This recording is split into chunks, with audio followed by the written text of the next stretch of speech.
the Roosevelt Institute. He also served on the Congressional Oversight Commission for the CARES Act, a position he was appointed to by Senate Majority Leader Chuck Schumer last year. Previously, Brat was the top economic advisor to Senator Elizabeth Warren during her 2020 presidential campaign and senior counsel for banking and economic policy in her Senate office. He will deliver some brief remarks, take a few questions, and thank you so much for joining us.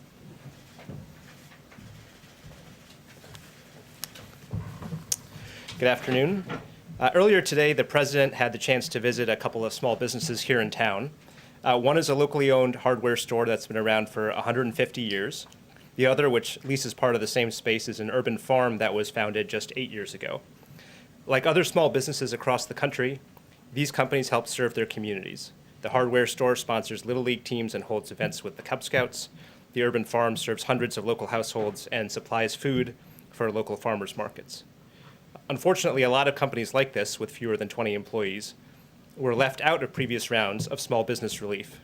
Too many mom-and-pop businesses and too many minority-owned businesses were left behind, while larger, well-connected businesses got funds quickly. The president and the vice president have made it a top priority to ensure that this round of small business relief is distributed more equitably, and that the companies that may not have gotten relief before have a real shot at getting relief now. So today we want to share some early results of how this administration is already making good on that commitment.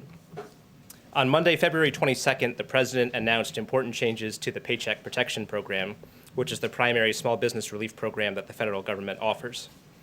These changes were intended to ensure that mom-and-pop businesses, minority-owned businesses, businesses in rural areas, and other underserved categories of businesses got the help that they needed. These changes included instituting a 14-day period starting on Wednesday, February 24th, during which only businesses with fewer than 20 employees could apply for relief. The idea behind the exclusivity period was to give lenders time to focus on reaching out to smaller businesses, including businesses that may not have that they may not have worked with before, and to make sure that these smaller mom-and-pop shops had time to get their applications in and approved. And at the same time as the president's announcement, the administration launched a whole-of-government effort to let small business owners and lenders know about this opportunity. The Small Business Administration launched a series of conversations reaching thousands of community leaders through webinars every day. White House officials held calls that ended up reaching thousands of small business owners directly. And the administration partnered with Congress to help members spread the word about the changes and conduct outreach with their constituents. So now we're reaching the end of the 2-week exclusivity period, and the results are pretty striking. When comparing the data from the exclusivity period with the 10 days preceding the exclusivity period, we've seen a significant increase in the number of loans to the smallest firms, to minority-owned and women-owned firms, and to first-time PPP participants. Specifically, we've approved more than 300,000 loans for businesses with fewer than 5 employees, and that's a 15% increase compared to the pre-exclusivity period. We've approved nearly 200,000 loans to first-time PPP borrowers, which represents a 25% increase. There's been a 20% increase in loans to minority-owned businesses, and that translates to an additional 1,000 minority-owned businesses accessing relief every single day of the exclusivity period. There's been a 14% increase in loans approved to women-owned businesses, which translates to an additional 600 women-owned businesses accessing relief every day. And there's been a 12% increase in loans approved to businesses in rural areas. But that's not all. On February 22nd, the president also announced several other changes to expand access to PPP, and as of last Friday, the SBA had implemented all of these changes, and we're already starting to see some early momentum from those changes as well. For example, nearly 30,000 loan applications had previously been flagged because the small business owners were delinquent on their federal student loans. We removed that restriction and can now advance those applications. And tens of thousands of new applications have already come in after we increased the amount of relief available to sole proprietors and the self-employed. So I want to take this opportunity to say to the small business owners out there, there's still plenty of time left in this program. There's still plenty of money available to you. Go to SBA.gov, contact your lenders, and see if you qualify for relief. The administration is going to continue to conduct outreach and spread the word about these relief efforts and what's available to small businesses. But of course, our view is that that's not enough. And that's why the American Rescue Plan includes more than $50 billion in additional aid for small businesses. It provides more than $28 billion in grants to support the hard-hit small restaurants through the Restaurant Revitalization Fund. which was a bipartisan proposal in Congress. It provides $15 billion in grants to help the smallest, most severely affected businesses, especially those that serve lower income areas. It provides $10 billion to restore the successful state small business credit initiative, which leverages private dollars to provide working capital to small businesses. And it creates a community navigator program so that small business owners can get help figuring out how to actually get the relief that they're entitled to, even if they don't have a team of lawyers and accountants on call. So with that, I'm happy to take some questions. Okay, go ahead. This is related to something that we're seeing on the Hill. And there is sort of an increasing movement among Senate Democrats to get extended unemployment insurance and stimulus checks added to the next Build Back Better legislation. As you're aware, Senator Durbin has signed on to it. And they argue that this is needed to sort of keep, both of these things are needed to keep people out of poverty. I'm wondering if you agree with that assertion from an economic standpoint and what your thoughts are. Well, number one, the American Rescue Plan has been documented by several independent experts as providing a tremendous amount of relief all by itself to lower income and middle class families between the economic impact payments, the checks, the changes to the child tax credit. There's going to be an enormous infusion of relief for lower income and middle income families. As you know, and as the president has said, this is only step one. Step two is the Build Back Better agenda, and I think we're still trying to think through what the aspects of that program are going to be. We have received the letter from the senators who've talked about potentially including recurring relief payments in it. We're looking at the idea, but we're still thinking through the contours of what's going to be in that next package. Thank you. Thank you. So earlier today at the events, President Biden said that a lot of PPP money went to people who shouldn't have got it. I was hoping you could elaborate on that. And also, I was wondering if you had any thoughts on concerns about inflation with the new stimulus bill that's about to be passed. Sure. So on the president's statements, I believe he was referring to the fact that in the previous round of PPP in the previous administration, there was documented problems from the Inspector General of the Small Business Administration that tens of thousands of companies that were not eligible for PPP ended up receiving it. In part, that was because the previous administration did not put any checks in place on the front end, in other words, when the application was received, to make sure that these were eligible companies. We've changed that. There's now significant upfront checks to make sure that any application that's submitted meets the criteria for the program. And at the same time that we've instituted those, we still are processing nearly 100% of applications within 48 hours. So we've tried to find the right balance between making sure that folks who are not eligible don't get the relief, but the folks who are eligible get it as quickly as possible. And we think that's a significant change from the previous administration. On inflation, it's something that, as the president has said, as Secretary Yellen has said, we are monitoring carefully. Our belief has been from the beginning that the risk of doing too little to help American families outweighed the risk of doing too much. That said, we will always be carefully monitoring inflation, and we will continue to do so going forward. Thank you. Given the president's on the verge of signing the relief bill, we're seeing vaccines rolling out at a quicker pace. Could you give us just a broad sense of where you think we will be with the economy at the end of this year? Secretary Yellen has addressed employment for 2022, but what about the forecast for right now, the end of the year, I should say? Moody's, which is an independent Wall Street firm, projected that the American Rescue Plan would bring back roughly 7 million additional jobs by the end of the year. We think that that's a pretty reasonable forecast. There are, as we said, there's a significant amount of relief that is going out to lower income, middle income families through this bill. As you said, the vaccine rollout is accelerating.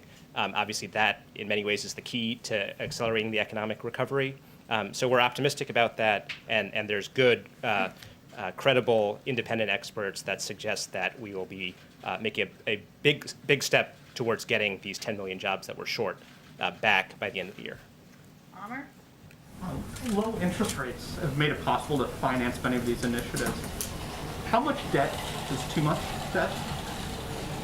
Well, look, I think the way to look at it is not in terms of necessarily the sheer amount of debt, but what are the payments that you have to make on the debt. And then that's why the interest rates are relevant to this. We are in an extended period of historically low interest rates and not to get too wonky, but there are some structural factors that would suggest that interest rates are going to remain permanently there's pressure keeping them down over the long term. We are carefully monitoring this. The president has made clear that being fiscally responsible is a priority of his. He's also made clear that right now, one of the best things that we can do is deficit finance these investments, because that's what gets the economy moving more quickly, and in the long term, growth helps bring down the debt and deficit levels as well. Okay, last one to Bloomberg. I promise he'll come back. We probably let him go soon. Thank you. As the administration considers what elements are going into the Build Back Better plan, some economists have written the White House to ask that a path to citizenship for some undocumented immigrants, including essential workers, be included in that. So can you describe the White House's current thinking on whether to include that provision in the plan?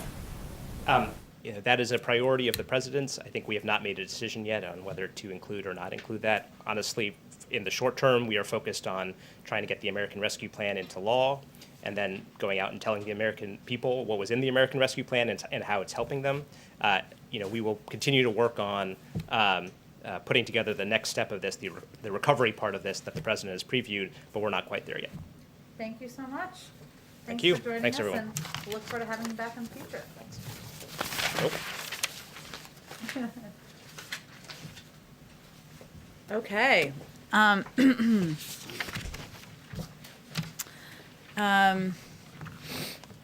As the president said last week, once the rescue plan is signed, we'll be able to start getting payments out this month. Treasury and IRS are working tirelessly to make that happen.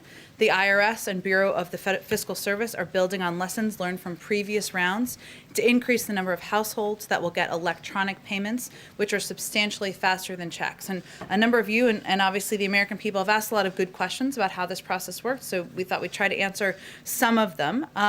For households who have already filed their income tax return for 2020, the IRS will use that information to determine eligibility and size of payments. For households that haven't yet filed for 2020, the IRS will review records from 2019 to determine eligibility and the size of payment. That includes those who use the non-filer portal for previous rounds of payments, which is a question I think somebody asked sort of about yesterday. For tax returns with direct deposit or bank account information, the IRS will be able to send money electronically. And for those households for which Treasury cannot determine a bank account, paper checks or debit cards will be sent. Of course, we're not taking anything for granted. We're pushing through the finish line here, but you all have asked some really good questions about the implementation that we wanted to get ahead of. So here's what this all means for a typical family of four. With parents making under $150,000 a year combined, and with kids in school age 8 and 5, because of the President's Rescue Plan, that family of four will soon be getting $5,600 in direct payments. And because of the expanded child tax credit, they'll get $2,600 in addition to that. So that's $8,200 more in the pockets of this family as they try to weather this storm, on top of additional money in this bill to reopen schools safely, get shots in arms, and help those who've lost their jobs through no fault of their own. Another scheduling announcement for all of you. On Friday morning, President Biden will meet virtually with his counterparts in the Quad. Prime Minister Suga of Japan, Prime Minister Modi of India, and Prime Minister Morrison of Australia. Formed in the aftermath of the 2004 tsunami and formalized in 2007, the Quad has met regularly at the working and foreign minister level. However, Friday will be the first time that the Quad is meeting at the leader level.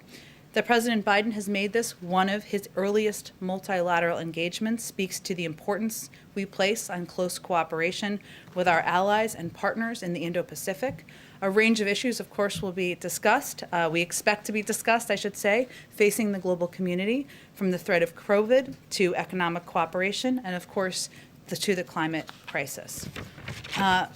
Earlier today, final piece here, our COVID coordinator, Jeff Zients, had a weekly call with governors from across the country. He announced Pfizer and Moderna supply will again increase to 15.8 million doses going out to states, tribes, and territories, along with 2.7 million first doses going to pharmacies.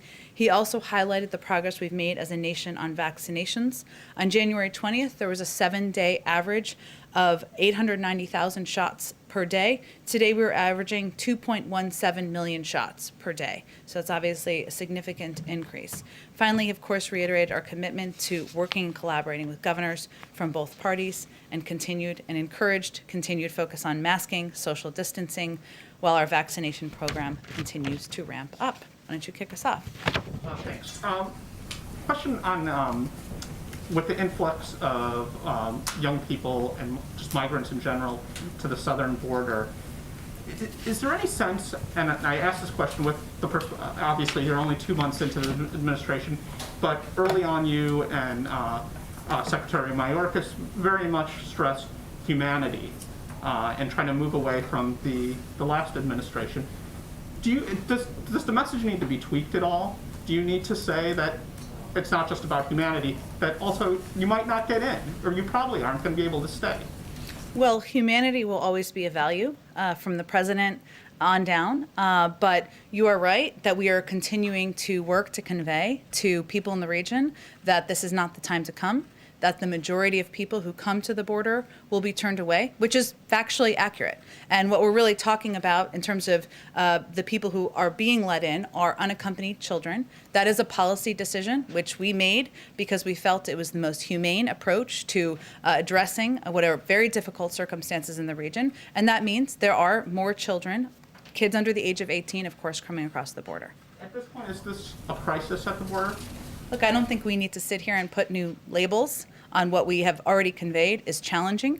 What we have conveyed is a top priority for the president, what our policy teams are working on every single day. There was a trip to the border this weekend. They are working over the course of every day since then on putting in place policies that can help address what we're seeing and help ensure that we are keeping these kids safe and moving them as quickly as possible from Border Patrol facilities to shelters where they can have access to educational resources, health resources, mental health resources, legal aid, et cetera. Go ahead. On follow up on that, Jen, thanks. There are reports out there that the number of unaccompanied migrants detained at the border has tripled in the last 2 weeks to 3,200 plus. Is that number accurate? I'm not going to confirm numbers from here. Obviously, the Department of Homeland Security and others oversee the programs and the engagements that happen at the border. I will say that there are a couple of reasons. I know Amr asked about our kind of change in policy, but there are a couple of reasons why we think people are coming to the border. Of course, individuals are fleeing countries where individuals and families are they're fleeing prosecution, fleeing violence, fleeing economic hardships and other things. The region has also experienced 2 hurricanes in the fall, putting further stress on the conditions in these countries and the circumstances that are facing individuals. And all of this is taking place during a global pandemic that has impacted other countries' economies, placing undue hardships on its people, just as it did in the United States. So there are also a range of factors that are leading individuals to come to the border. Jen, why won't you confirm that number? That's a very important number. We've been very clear that there is an increase, that there are more children coming across the border than we have facilities for at this point in time. Those numbers are tracked by the Department of Homeland Security, so I'm just suggesting that you talk to them about specifics. Well, we talked to them, Jen, they won't confirm the numbers. Well, I would encourage you to go back to them and ask them again. We're not going to confirm them from the White House. It's not our program. It's the Department of Homeland Security. Is the White House encouraging the department to release those numbers then in the spirit of transparency that the Secretary promised here at this podium? We certainly encourage transparency, but what I also think is important is to talk about what the root causes are here and what we're doing from a policy standpoint to try to address the challenges that we're facing and that these kids are facing as they come across the border. And on COVID relief, should we expect to see the president travel to, perhaps after he signs this bill, to highlight the benefits? After the American Rescue Plan is signed, we certainly recognize that we can't just sign a bill. Again, we're not taking anything for granted. We're getting across the finish line, but that we will need to do some work and use our best voices, including the president, the vice president, and others, to communicate to the American people the benefits of this package, how they can benefit from the package, how they can have access to checks. Part of the reason I wanted to do that at the top, how it will help schools reopen. And so I think you can certainly expect the president to be doing some travel, and we'll have more details on that in the coming days. Absolutely. Go ahead. Jen, you talked about the need of getting these 3,000 or so potentially children out of the Border Patrol facilities and into HHS facilities that are meant to house children. Mm-hmm. how quickly can that be done, and what is being done right now to make sure it happens? Sure. Let me walk you through a little bit of what the considerations are and what our team is working on now. So first, the reason why these kids are being let in, I've talked about that a bit, but the majority of people come to the border are still turned away or expelled under Title 42. So families, adults, et cetera. We're talking about children. I'm just level setting here.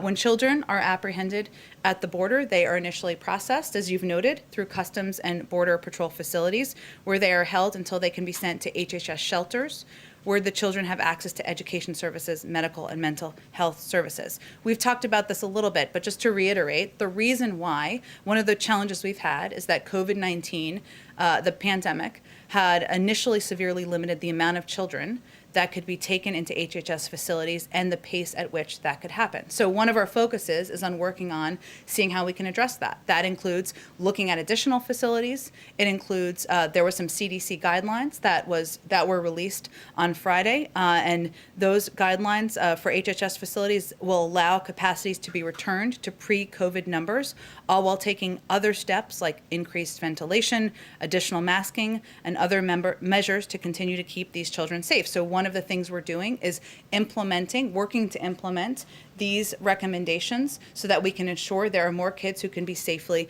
in these facilities. We are also, as I noted, working to expedite, we're looking at additional facilities where we can safely house children and ensure they have access to all of the resources that I noted.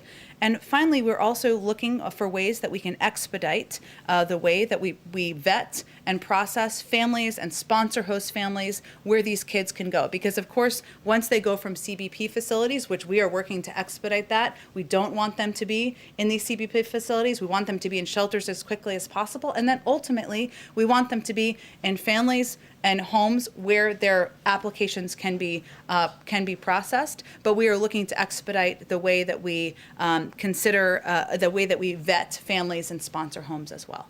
And last week, you weren't ready to confirm that new facilities might be brought online, including perhaps Fort Lee in Virginia or Homestead, Florida. Can you give us any new details about how many new facilities might be repurposed and how quickly? It's a good question. I don't have anything to confirm for you in terms of new facilities. We are looking at facilities, a lot of considerations underway, and certainly part of the reason is we want to have more kids able to transfer from CBP facilities to HHS facilities. So the CDC guidelines helped us ensure there are more kids able to have safely in a lot of these facilities, but also we're looking at facilities, but no decisions have been made at this point. And finally, can you tell us anything about any diplomatic efforts that are taking place between the Biden administration and these Central American countries to find ways to deter some of these children from coming to the border? It's a great question, and it's a key part of our strategy. I've actually asked Roberta Jacobson if she could come join us in the briefing room, so we hope to do that sooner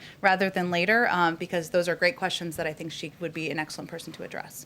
But in the meantime, no information about any conversations that are taking place between the U.S. and the Sure. Honduras Well, government? all I was conveying is a commitment to get you an expert that is involved in these discussions who can help answer your questions. But and I also conveyed that it is a key priority for us, and that there are conversations going on at a number of levels, obviously through our national security team, through the State Department, about the importance of conveying clearly this is not the time to come, working with countries on how we can address the root causes. As you know, but everyone may not know, one of the key proposals in the president's immigration bill is additional funding to address the root causes, and that's something we're certainly communicating about. So, but I think what I heard from you is specific questions about engagements. A lot of those would be read out from the State Department, but I've invited Roberta to come, and we'll look forward to having her here soon. Go ahead. Thanks, Jen. So airlines have been urging the administration to develop guidelines for a travel passport so Americans can begin traveling the country again. Is that something the administration is considering doing, and do you think it's a good idea for the government to make those kind of guidelines? Vaccine passports, I believe they are calling it, right? We recognize that as many Americans get vaccinated, questions will come up, and they're already starting to come up as to how people will be able to demonstrate they are vaccinated. I think it's important to remember only about 10% of the American population is vaccinated at this point. We've obviously made progress, but we have more work to do. And right now, our focus as the U.S. government is on getting more people vaccinated. And we'll think about how people can demonstrate they are vaccinated as we get more people vaccinated. But that's where we're putting our energy and resources toward. We also know that the private sector, as you noted in your question, is concerned and has raised this. And we believe they and not-for-profits will be driving this initiative in all likelihood moving forward. So it sounds like the administration doesn't want to get involved in setting the standards for what would qualify someone for a vaccine passport. Well, I think a vaccine passport is something that's been designated by or an idea coming from the airlines. What I'm conveying is there are lots of ideas that will come from the private sector and nonprofits. We welcome those, but our focus from the federal government is on getting more people vaccinated, and that's where we feel we can use our resources best. On another subject, there's a report today out in the South China Morning Post that the U.S. and China are trying to set up some sort of high-level diplomatic meeting in Alaska to try and reset relations. Is that any kind of meeting like that is that being planned or is that under consideration right now? I have heard or seen those reports. I don't have anything to report out to you. Obviously, the president spoke with President Xi back February 10th, and we will look forward to seeking opportunities for engagement, but we don't have any details finalized or confirmed at this point. And then lastly, is there any further updates on when the website? the president... Are you going to ask me about the website? Not the website. Not okay, today. you can. I was ready. I'll save that one for next week. Okay. But for possibly next week, is the president chosen a date yet or working with Congress on a joint address to Congress? And what's that going to look like as far as being virtual or in person? I don't have any update on that for you, and certainly as soon as we have a date confirmed, we are looking forward to doing a joint address. We're working through that with Congress. Our focus now is on the address the president will be delivering on Thursday night during his first primetime address. He'll talk about COVID, what we've been through as a country, and what the path forward looks like, and we'll focus on the next address once we get through that.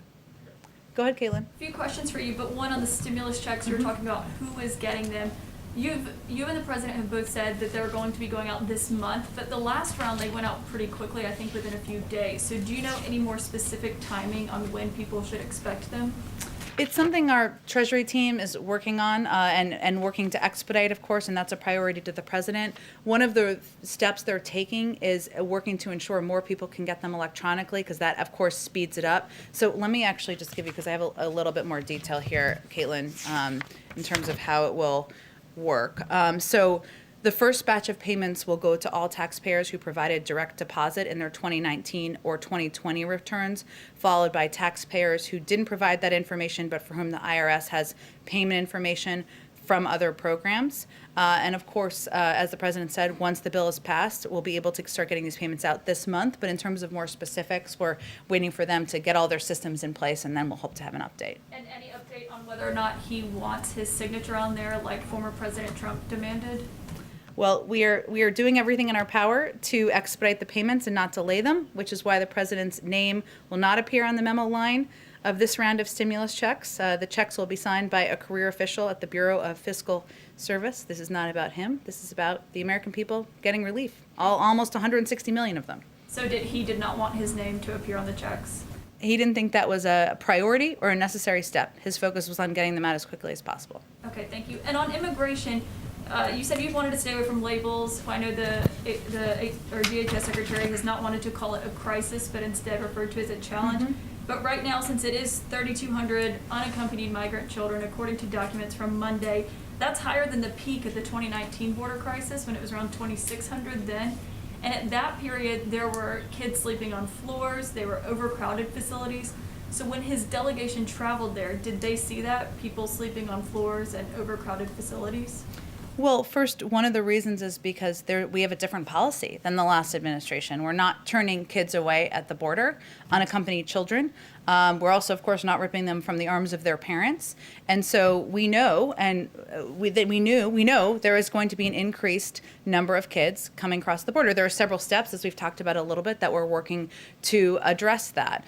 The team, of course, we put out a readout of their meeting. They are going to do a meeting, of course, and give the president a full rundown of what they saw on the ground, a trip that he asked them to take, and I'll let them do that before we have more specifics. And we, of course, are committed to ensuring there's transparency and access for cameras to the facility as well. So do we have a timeline on that, on when reporters will actually be able to go in and see? Because that was what was so helpful last time, Yeah. showing people what it looked like inside there. So is that going to happen within the next week, or is it going to be pushed further down the road than that? When can cameras actually get inside those facilities? We're committed to doing that. I don't have a timeline for you at this point in time. We want to do it with respect for the privacy of the people staying there, people who are being housed there, but also abiding by COVID protocols. And so we're working through some of those steps. Okay, my last question is, did President Biden agree that the travel restrictions should not be changed for people who are fully vaccinated, like the CDC said The CDC yesterday? guidelines, that was a determination made by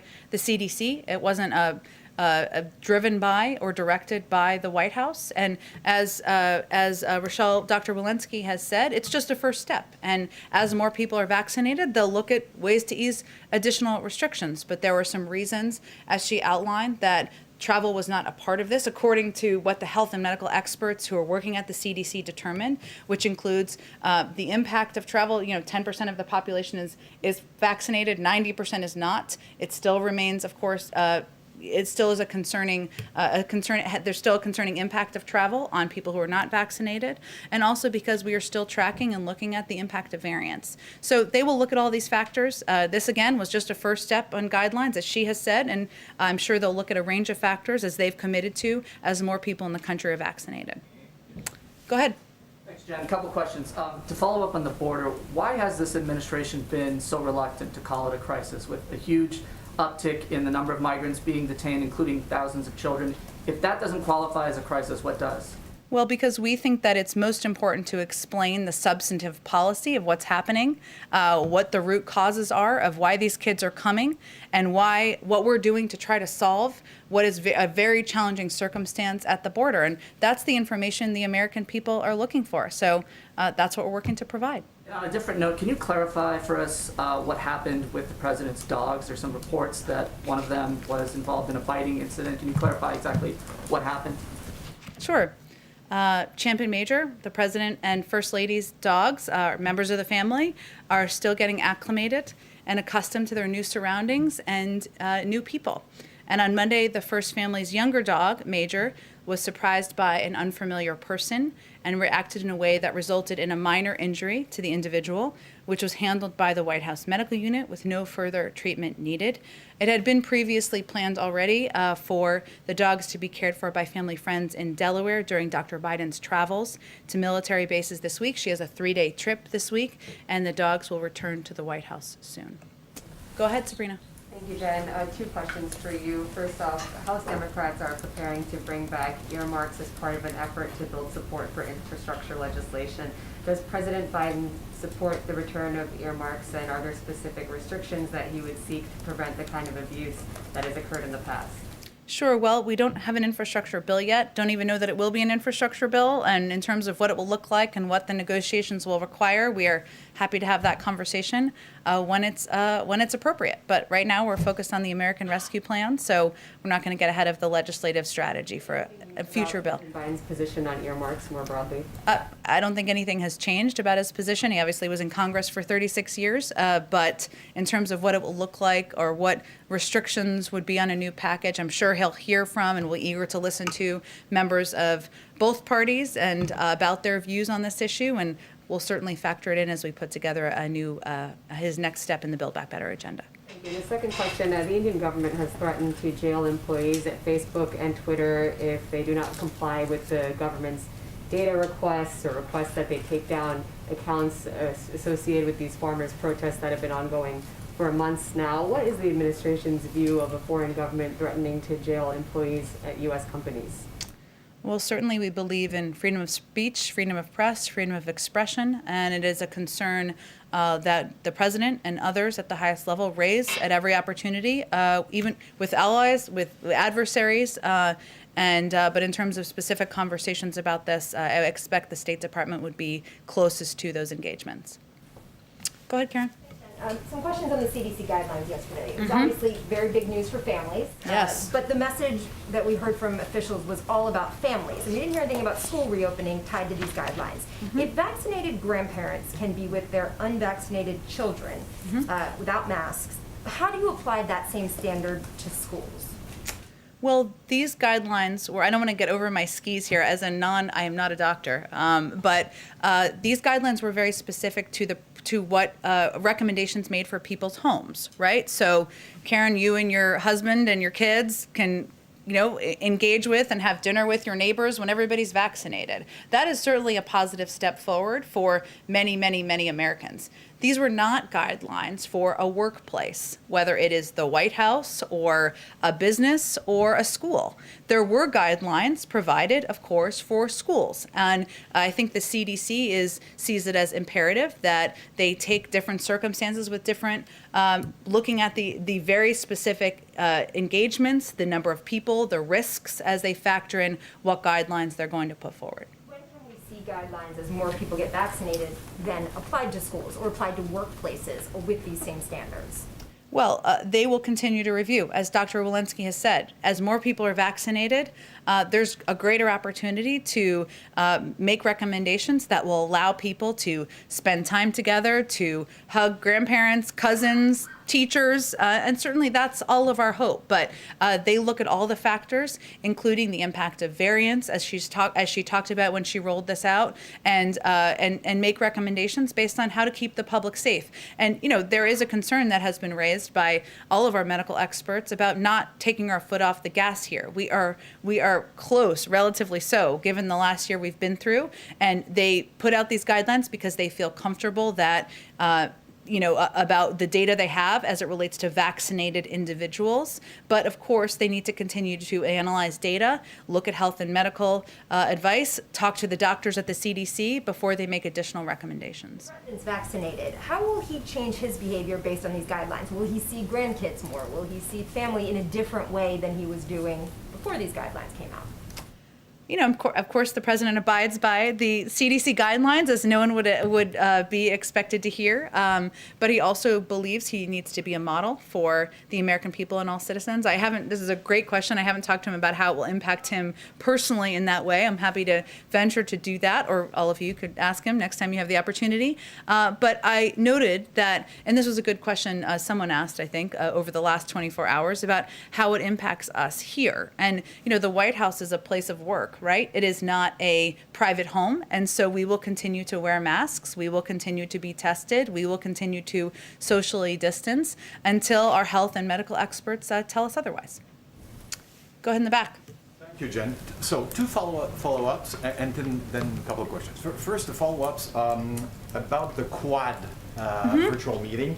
Can we see this as a prelude to re-engaging the TPP?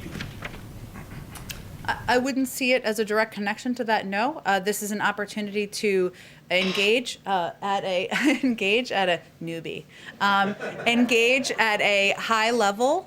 At an even higher level than has been done in the past with key partners to the United States, Japan, Australia. They're key partners to the and India. Sorry, they're key partners to the United States. There's a range of issues to discuss and work together on, whether it's addressing the climate crisis, whether it's working together to address the global pandemic, or of course economic cooperation. But I wouldn't see it through those prisms. The president has been clear about his commitment to rebuilding the middle class and looking at any trade engagement through that prism. Okay, thank you. As for Jordan's story, question about the South China Morning Post eventual discussion in Anchorage. I have my colleague from Kyoto News, the Japanese news agency, is asking how will the Biden, more broadly, how will the Biden administration plan to engage with the Chinese? Are direct talks under consideration? Direct talks with the Chinese? Well, the president has spoken with President Xi already. So, of course, we remain engaged directly at a range of levels, and that will continue. Like a summit type of event? I'm not here to predict a summit. Of course, there'll be a range of engagements that the president and his national security team will have with China and other countries in the region in the months and years ahead. But we are directly engaged. There are a range of issues we, of course, have talked with the Chinese about through those engagements. We don't hold back about our concerns, but we also look for opportunities to work together. Jen, just a week, actually 8 days precisely before the president entered the White House, the previous administration and put Cuba back on the list of state sponsors of terrorism. Does the president share this view? Well, we've talked about this a little bit in here before, and nothing's really changed, but I'm happy to reiterate our policy. Our policy, as it relates to Cuba, will be governed by two principles. First, support for democracy and human rights will be at the core of our efforts through empowering the Cuban people to determine their own futures. Second, Americans, especially Cuban Americans, are the best ambassadors for freedom and prosperity in Cuba. A Cuba policy shift is not currently among President Biden's top priorities, but we are committed to making human rights a core pillar of our U.S. policy, and we're committed to carefully reviewing policy decisions made in the prior administration, including the decision to designate Cuba as a state sponsor of terrorism. Very, very last question, Sure. I promise. Go ahead. Okay? It's about the border. Okay. You keep repeating, this is not the time to come. Will there be isn't that sending the signal that there will be a time to come? Just wait. Well, first, to be clear, even these unaccompanied children who come across the border, who we've talked about, we want to keep safe. We want to ensure they are in shelters where there is access to educational services, legal services, health services. We want to ensure that they are then quickly moved to vetted families or sponsor homes. Many of them don't stay because they go through the process of having their applications reviewed.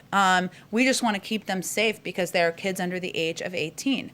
And when we say it's not the time to come now, the reason is we are still digging our way out of a dismantled, immoral, and ineffective immigration policy that was being implemented by the last administration that was largely based around funding for a border wall. It's going to take us some time. And we do want to put in place, modernize the immigration system, which means investing in smart security, which means creating a pathway to citizenship, which means funding and supporting efforts to address the root causes in the region. And we, as a part of that, we want to ensure that there is effective processing at the border. We're not trying to close our borders. We are trying to create an effective, moral, humane system. It's going to take some time to do that. Go ahead. Thank you, Jen. I'd like to ask about three things, if that's okay. The dogs, immigration, and then Governor Cuomo. Another dogs question. Okay, go I'd like ahead. to follow, just a quick clarification Sure. on the dogs. Okay. Can you confirm that it was a Secret Service member who assured the public that Major Biden will not be euthanized as a result of this? Well, certainly Major Biden is a member of the family, so I can assure you that. I don't have any more details. You to ask the Secret Service, but I'm not going to have any more details other than that. Then on immigration, you've said repeatedly now is not the time to come, but you've also noted there's a distinction for unaccompanied minors that they'll be allowed in. I want to revisit something the Secretary Mayorkas said last week. He said that, quote, loving parents, end quote, we're sending 9-year-old children alone. Of course, there's frequently physical and sexual abuse for migrants in transit and also in U.S. custody. So I was hoping to drill down on the messaging there. Do you think it's important to send the message to children, unaccompanied children, that now is not the time to come, and to their parents that it's not a, quote, loving act to send them? I think it's imperative that we send the message that this is a dangerous journey. Children don't make it.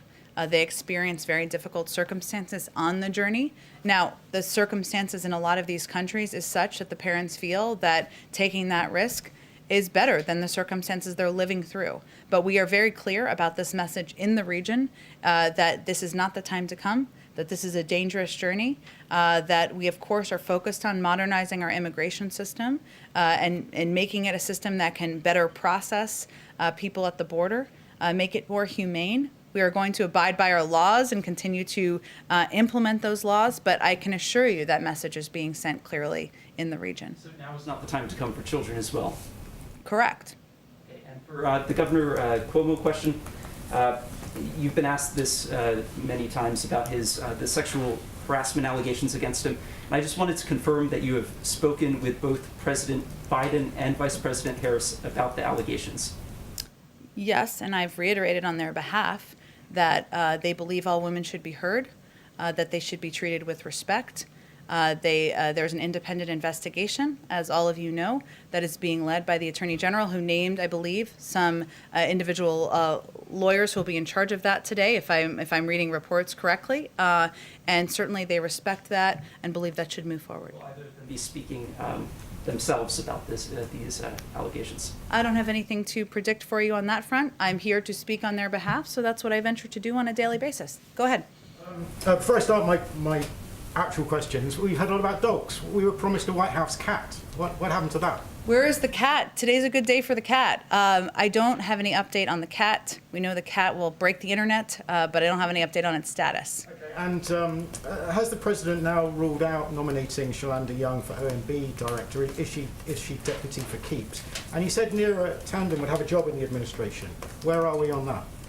Well, Neera only pulled herself out of consideration 6 days ago, if I'm doing my math. 7 days ago, sorry, if I'm doing my math correctly here. The president is committed to her serving in a role in the administration because he values her perspective and her experience.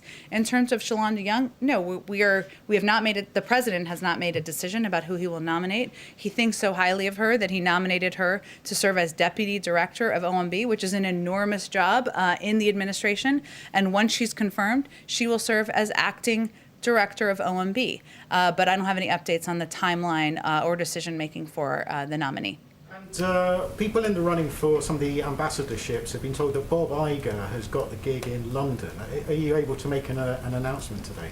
Well, they would be incorrect, given the president hasn't made any decisions about any ambassadorial roles.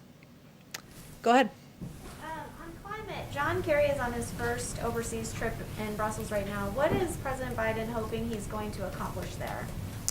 Well, the president asked John, former Secretary of State, my former boss, to serve in this role because he knows about his, he's very familiar with his personal commitment to addressing the climate crisis, not just domestically, but of course internationally, which is the role that former Secretary Kerry is playing. This is an opportunity for him to engage directly now that we've officially rejoined the Paris Climate Agreement, to have discussions with counterparts, with officials that the former secretary knows well from his experience as Secretary of State and working on these issues for many decades. And I'm sure that he will be reporting back to the president when he returns. And Kerry mentioned in his remarks that he wants to raise the ambition of the initial Paris Agreement. How much more ambitious than that agreement is the administration willing to go? And is there a timeline for when you guys are going to announce the 2030 emissions targets? It's a great question. I think we'll wait for the secretary to return from his trip, and I'm sure he'll have a conversation with, of course, both Gina McCarthy, the president, the vice president, and others about what his recommendations are and what there's an appetite for out there in the global community, but I don't have any predictions for you at this point in time. Great. Go ahead in the back. Hey, Jen. Joe Cleo with News Nation. Yes. Hi. First time here, right? Yes, Welcome. yes. I'm a newbie as well. Good. There you go. So on the American Rescue Plan, there are two far-reaching measures. I think the child tax credit, which you've mentioned, and the Affordable Care Act subsidies that are both now temporary measures. There are some calls on the Hill to make them more permanent. Is President Biden interested in working with Congress to make them more permanent? And if you could please address some of the criticism that those two measures specifically have been getting, that they are not in any way related to COVID relief or stimulus directly. Well, I would say if you're a family with kids, then the notion that the child tax credit is unrelated to the economy is an absurd notion. So I don't know who the critics are, but I would be surprised if they had small children. I would say the president had talked about making the child tax credit permanent during the campaign. He certainly is open to continuing to look for avenues to do exactly that. He believes that benefits like the $3,000 child tax credit that is included in this package are benefits that help address what he and the vice president feel is a crisis, which is the large number of women who are leaving the workforce and have left the workforce since the pandemic started. So he will certainly continue to look for avenues on that. What was the other piece? I'm sorry, you asked about the other one? The Affordable Care Act subsidies. Oh, of course.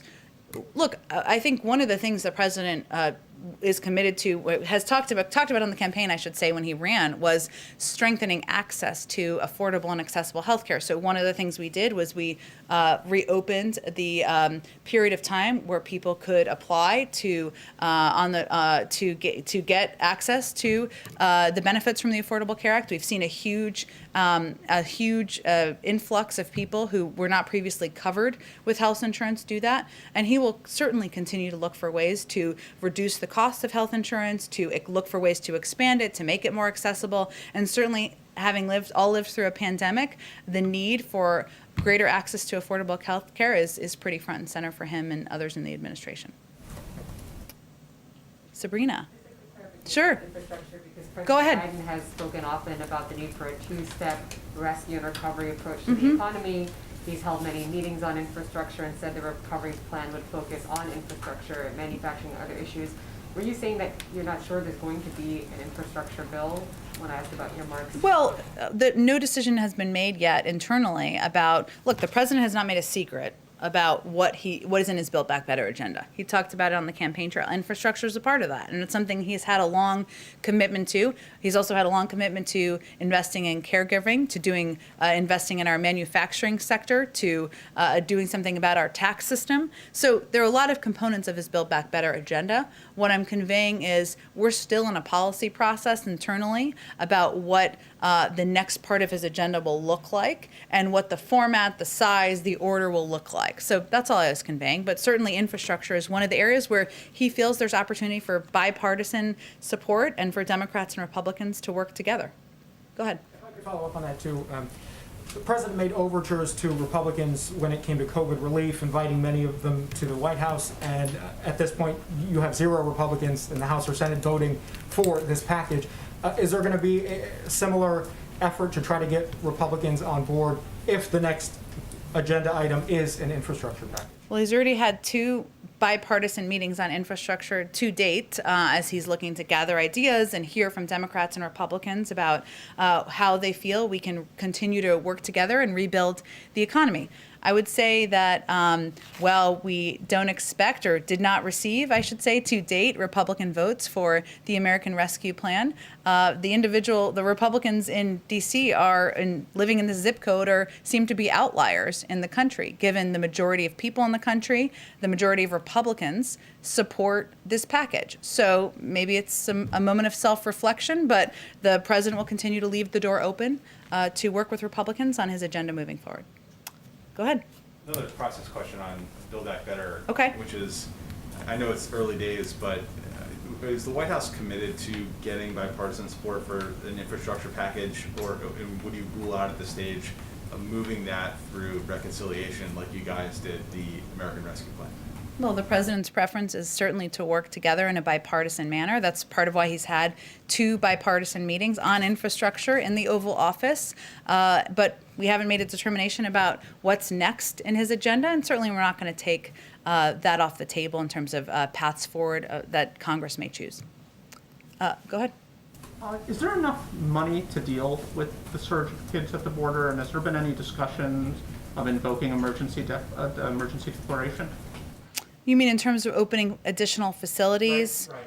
Right. It's a good question. I'm happy to talk to our immigration team and see if that's part of the structural issue. It may, as I understand it, part of the issue is finding appropriate facilities and determining what process steps can be taken to expedite the processing. But I'm happy to talk to them about that and get an answer back to you.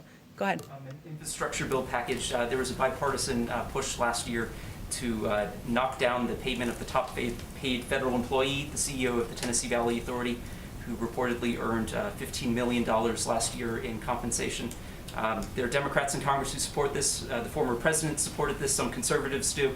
Does the Biden administration believe that an infrastructure bill should slash this $15 million compensation for a federal I employee? appreciate the opportunity. The president believes everyone should pay their fair share, but we don't have a bill that actually exists, so we're not going to talk about what components would be a part of it or not at this point in time. Go ahead. Well, at the risk of asking you what is one of the components in this hypothetical bill, a question from somebody who can't be here today, Andrew Feinberg. President Biden has repeatedly spoken of both the need to upgrade the nation's transport infrastructure and his desire for the US to become a leader in zero-emission vehicles. So since the Federal Highway Trust Fund is funded by taxes on gas and diesel fuel, which obviously wouldn't be collected from zero-emission vehicles, does that mean the President will insist that any infrastructure bill will include a new funding source for it? I just am not going to get ahead of a bill that has not been designed, formalized, finalized, packaged in terms of size, scope, or timeline at this point in time. Oh. Okay, thank you, everyone. Have a great afternoon.